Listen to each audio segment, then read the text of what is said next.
ये दे पूरा सब सामान की लिस्ट बना दे, हम जा जल्दी ला लेबे। ते कल सामान मैं अकेला कैसे लाऊंगा? पारा मोते झन लफाड़ू टूरा घूमते को झन धर ले जा ला लेबे। हाँ ले जात हूँ। जल्ले ए जल्ले उतने जन चिल्लाए थी हम कैसे कहो कि बता। चल ना सामान लेके आबो। फिर मैं तो अभी नहा था राजा। लेना नहा लेता फिर चल देबो। ले आओ जल्दी नहा था। तुम्हार घर आज कौन कौन उपास है? हमारे घर तो हर सोमवार के सब जन उपास रही थे। और तय नहीं रह मैं तो असली पूजा पाठ करता हूँ। घर के मन 1 सोमवार उपास रही थे, मैं 3 सोमवार रही था। भारी बदल के हैं। समय सब लोग बदल देते राजा भाई।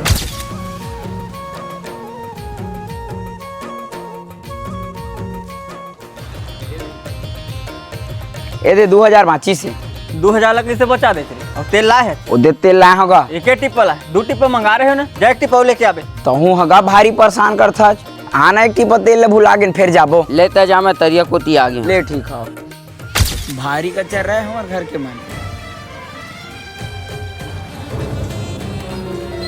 भैया तो कन प्याज ले लो। तो कल चटनी घलो डलवा लेना। नहीं है चटनी सिर आगे है। ये फंस गया सी। कहे तो उपास रहे ना। भगवान तो नहीं कहे उपास रहे।